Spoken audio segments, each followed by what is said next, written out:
बिस्मिल्लाहिर्रहमानिर्रहीम। आप देख रहे हैं डायलॉग, मैं हूं रबनवाज बाजवा। नाजरीन, ज़राअत की बेहतरी के लिए दुनिया की जदीद तरीन जो कंपनियां हैं, पाकिस्तान में उनका क्या किरदार है, ये हमारा आज का मौजू है। और हमारे मेहमान हैं executive director CropLife association Pakistan, Rashid Ahmed साहब। रशीद अहमद साहब, वेलकम इन द शो। बहुत शुक्रिया। बिस्मिल्लाहिर्रहमानिर्रहीम। बाजवा साहब, बहुत शुक्रिया कि आपने मुझे मदऊ किया। सर, ये बता दें कि crop life association of Pakistan ये क्या है, दुनिया में इसका क्या स्कोप है और ये क्या काम कर रही है? बाजवा साहब, ये 1967 में 1967 में जो क्रॉप प्रोटेक्शन की प्रोडक्शन करने वाली जो कंपनियां थी जी हाँ, दुनिया के अंदर, उन्होंने एक एसोसिएशन बनाई जिसका नाम था ग्लोबल क्रॉप प्रोटेक्शन फेडरेशन। फसलों के तहफ़्फ़ुज़ जी GCPF के नाम से। और उसको फिर 2001 में इसको रीनेम किया गया, इसका नया नाम दिया गया, वो था क्रॉप लाइफ इंटरनेशनल। अच्छा जी, ठीक है। क्रॉप लाइफ इंटरनेशनल का जो हमारा हेड ऑफिस है वो इस वक्त ब्रसल्स में है।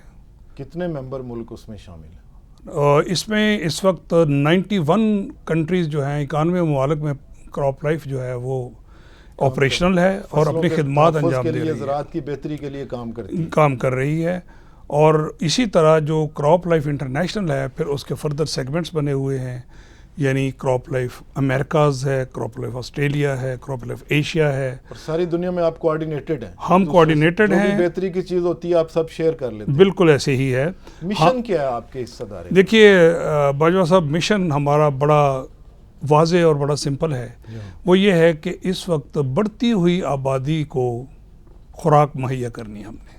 अच्छा। और खुराक मुहैया करने का मकसद सिर्फ यही नहीं है कि हमने कोई ऐसे को टूल्स इस्तेमाल करने हैं कि जैसे जो है ना वो प्रोडक्शन बढ़ जाए, बल्कि हमने उसको जदीद टेक्नोलॉजी को इस्तेमाल करते हुए, जदीद तर्ज़ ज़राअत को इस्तेमाल करते हुए और अपने एनवायरनमेंट को, अपने माहौल को बचाते हुए हमने पैदावार को बढ़ाना है। भूख दुनिया से ख़त्म करनी है। और यही है। और उसमें 2-3 चीज़ें हैं हमारे जो इसमें लेसन्स हैं हमारे। ये समझिए कि जिस तरह ये है कि पॉपुलेशन बढ़ रही है, हमने उनको फीड करना है।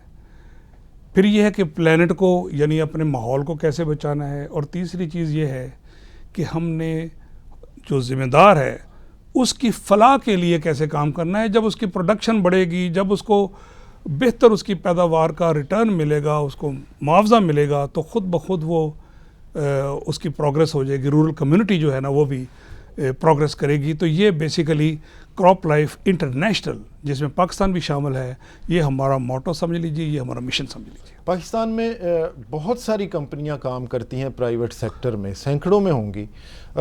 आपके क्या सारी कंपनियां आपकी मेंबर होती हैं या कोई ख़ास क्राइटेरिया है जिसमें कोई जो ख़ास काम कर रही हो कंपनी बड़े लेवल पे, वही आपकी मेंबर्स होती हैं? बस सब ऐसे नहीं है कि सारी, पाकिस्तान में तो कुछ 600 के करीब कंपनीज हैं जो काम कर रही हैं, लेकिन ये सारे हमारे मेंबर्स नहीं हैं। उसकी एक रीज़न है, ज़राअत में 600 के करीब कंपनियां काम जी, बल्कि इससे भी ज़्यादा होंगी वो। उसमें हमारी कुछ तरजीहात हैं मेंबरशिप की। वो तरजीहात में सबसे पहली ये है कि वो कंपनी एथिकल बिजनेस, यानी कि बड़ी ईमानदारी से अच्छे तरीके से कारोबार कर रही हो पाकिस्तान के अंदर, कोई धोखाधड़ी या इस किस्म के उनके अंदर एलिमेंट्स ना हों। पहली ये है। दूसरी शर्त ये है हमारी कि उस कंपनी के पास रिसर्च एंड डेवलपमेंट की एक टीम हो। ऐसा नहीं है कि वो दवाई ख़रीदें या इंपोर्ट करें और सीधा वो फार्मर तक ले जाएं और वहाँ पे उसको टेक्निकल रहनुमाई जो है वो ना दी जाए। तो हमारी ये शर्त होती है कि भी उस कंपनी के पास एक रिसर्च एंड डेवलपमेंट की टीम होनी चाहिए। तीसरी चीज़ जो बहुत इम्पॉर्टेंट है हमारे लिए, जो हम इंटरनेशनली जिसको हम बहुत ज़्यादा अहमियत देते हैं, वो है स्टूवर्डशिप, एनवायरमेंटल स्टूवर्डशिप। अच्छा। यानी कि एनवायरनमेंट को बचाने की जिम्मेदारी, चूँकि देखिए हम लोग जो मार्केट कर रहे हैं वो ज़रई ज़हरें हैं। जी हाँ, ठीक है जी, पेस्टिसाइड्स हैं, और इसके अलावा फर्टिलाइज़र्स हैं, इसके अलावा और भी ऐसी चीज़ें हैं। तो ये हमारी ज़िम्मेदारी है, हम ये ज़िम्मेदारी समझते हैं कि उसको ऐसे तरीक़ों से इस्तेमाल किया जाए कि हम फ़ायदा उठाएं, ना कि माहौल को और जो इस्तेमाल करने वाला है उसको कोई नुकसान पहुंचाया जाए। लिहाजा ये हम जिम्मेदारी लेते हुए इस पे बहुत ज़्यादा ट्रेनिंग्स भी लोगों की करते हैं और हम महकमा ज़राअत के साथ भी मिलके इन सब्जेक्ट्स के ऊपर काम करते हैं। और इस वजह से हम ये देखते हैं कि ये 3 चीज़ें लाजमी तौर पे हमारी मेंबर कंपनी के पास ये सलाहियत मौजूद हो तो फिर हम उसको मेंबर बनाते हैं। जो कंपनी ये नहीं कर रही होगी वो आपकी मेंबर हो नहीं सकती, और अगर कोई इससे हट जाए तो आप मेंबरशिप से निकाल दें। एग्जैक्टली ऐसे ही है। यहाँ तो किसान तो ये समझता है कि उसे जितनी पेस्टिसाइड्स मिलती हैं उसमें बहुत सारी फेक कंपनियां हैं, बहुत सारे ऐसे एलिमेंट्स मौजूद हैं जो किसान के साथ धोखाधड़ी करते हैं। ये तो बड़ा एक वैलिड काम है, तो इसमें इस सारे करने में आप अपना प्रॉफिट किस तरह मेंटेन रखती हैं आपकी कंपनियां? क्या वो मॉडर्नाइज बेस पे अपने आप को लीड करते हुए आगे निकल जाती हैं या क्या तरीक़ाकार है? क्योंकि आमतौर पे ये समझा जाता है कि प्राइवेट सेक्टर का मकसद सिर्फ एक है कि प्रॉफिट कमाना, खा वो बाय हुक आए या और बाय क्रुक आए। क्या कहते हैं आप इस पे? बाजवा साहब देखिए, अगर किसान प्रॉफिट हासिल कर रहा है, किसान प्रोग्रेस कर रहा है, तो तब ही कंपनी का वजूद रहता है। अच्छा जी, ठीक है।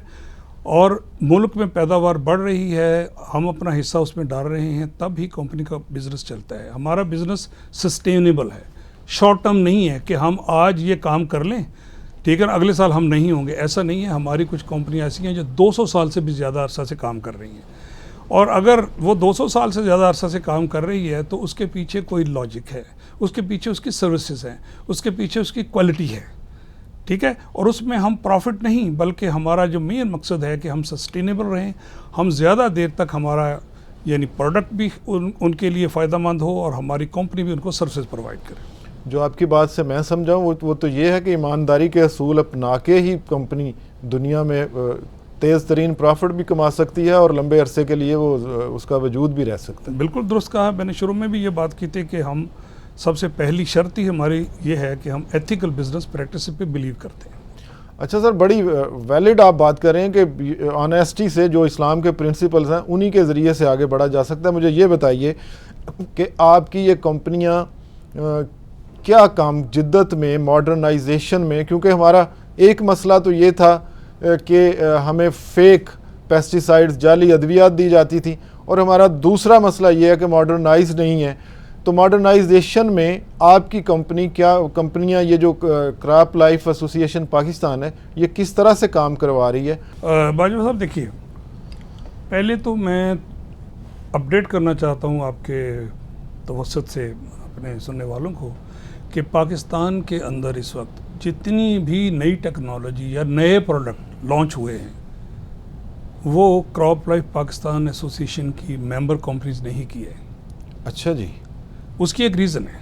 उसकी रीज़न ये है कि हमारी जो बड़े बड़े ग्रुप्स हैं, हमारे मेंबर्स हैं, जिस तरह सिंजेंटा है, कॉर्टिवा है, LCI है, FMC है, अरिस्टा है, ठीक है, और इसके अलावा हमारे पास हमारी जो बायर है, BSF है, ये जितनी मल्टीनेशनल बड़ी बड़ी जो जी, इसके अलावा हमारी जो लोकल कंपनीज हैं उनकी खिदमात भी नोन हैं पाकिस्तान में, कई जनरेशन से वो खिदमात अंजाम दे रही हैं, जिसमें एंग्रो है, उसमें आप देख सकते हैं कि जाफर एग्रो है, UDPL है, सवात एग्रो है। ये सारे ग्रुप्स वो हैं जो फार्मर की बहुत ज़्यादा खिदमात अंजाम दे रहे हैं और बहुत दहाइयों से ये यानी काम हो रहा है।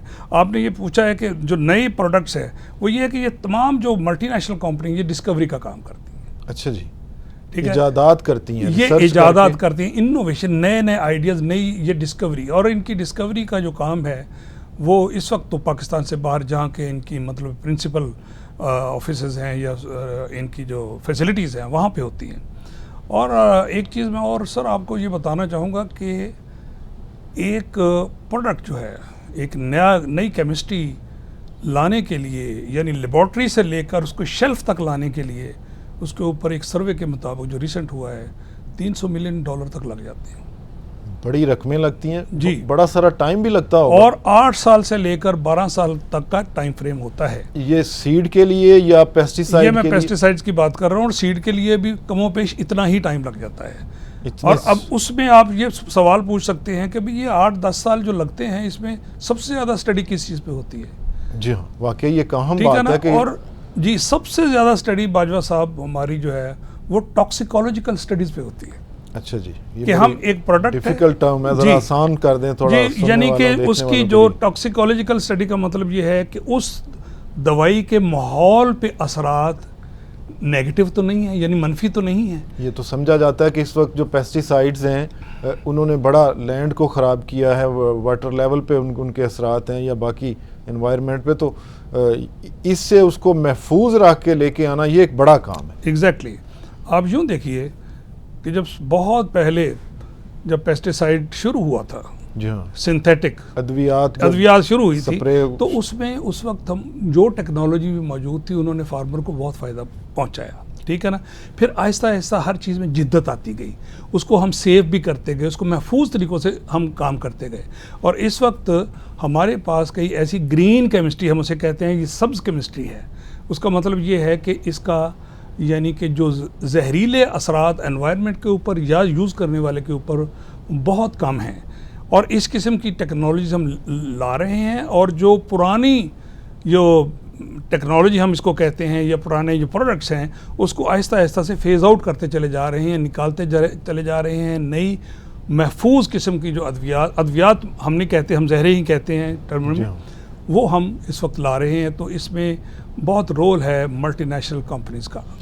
ये जो पेस्ट हैं, कीड़े हैं, ये भी तो चेंज करते जाते हैं, जैसे जैसे आप अद्वियात का या स्प्रे का या जहरों का उन पे इस्तेमाल करते हैं, वो भी तो कुव्वत मदाफ़त बढ़ाते जाते हैं। तो उसके लिए किस तरह से काउंटर करने के लिए आपकी ये एसोसिएशन और डिफरेंट कंपनियां काम करती हैं? जी, उसके लिए जी देखिए, जो रेजिस्टेंस मैनेजमेंट होती है बाजवा साहब, जी हाँ, उसको सबसे बड़ी बात तो ये है कि हम तालीम के ज़रिए, एजुकेशन के ज़रिए हम उनको एक तरीका बताते हैं। उसको हम कहते हैं गुड एग्रीकल्चर प्रैक्टिसेस, या उसकी रिकमेंडेशन जो देते हैं कि भाई ये एक दवाई है, आपने इसको मुसलसल 3 बार इस्तेमाल नहीं करना, या कुछ दवाइयाँ हैं कि अगर 2 बार भी करना है तो एक दफ़ा करके फिर उसके बाद अगली दवाई एक कोई मुख्तलिफ ग्रुप की हो, फिर तीसरे नंबर पर आपने उसको करना है।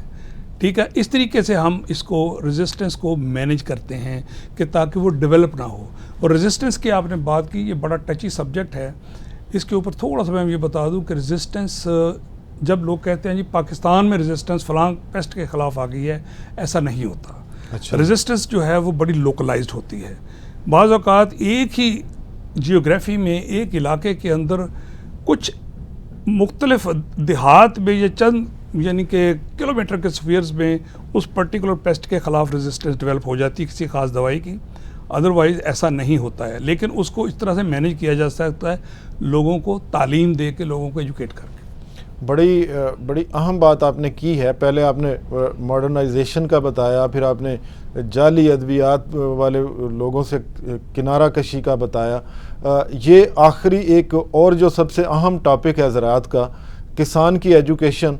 तो मैं आपसे जानना ये चाहूँगा कि ये क्रॉप लाइफ एसोसिएशन पाकिस्तान किस तरह किसान से राब्ते करती है, आपकी कनेक्टिविटी का क्या तरीक़ाकार है?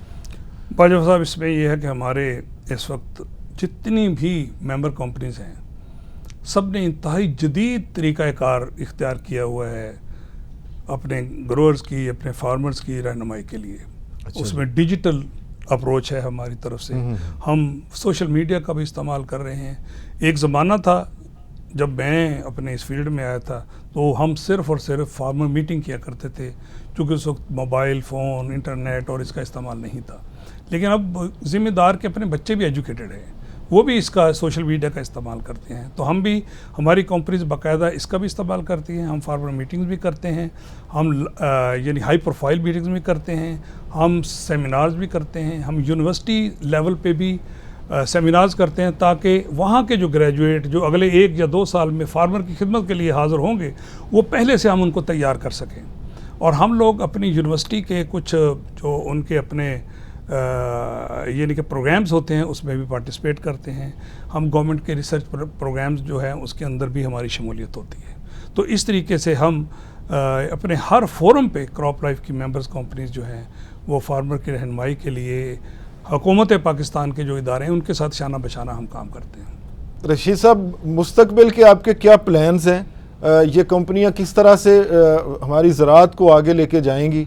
चूँकि हमारा अभी भी मसला ये है, बावजूद इसके कि आपकी इतनी बड़ी इंटरवेंशन हो रही है, हमारा एक बड़ा मसला अब भी है कि हम ज़राअत में बहुत पीछे हैं। तो मुस्तकबिल के आपके क्या प्लान्स हैं, किस तरह से आप आगे करेंगे काम, इस काम को कैसे आगे लेके जाएंगे? बाजवा साहब, हमारी एसोसिएशन इंटरनेशनली हर किस्म की जदीद टेक्नोलॉजी के साथ, जिसे कहते हैं कि लेस है, और हम इस टेक्नोलॉजी को पाकिस्तान में लाने के लिए भी कमिटेड हैं।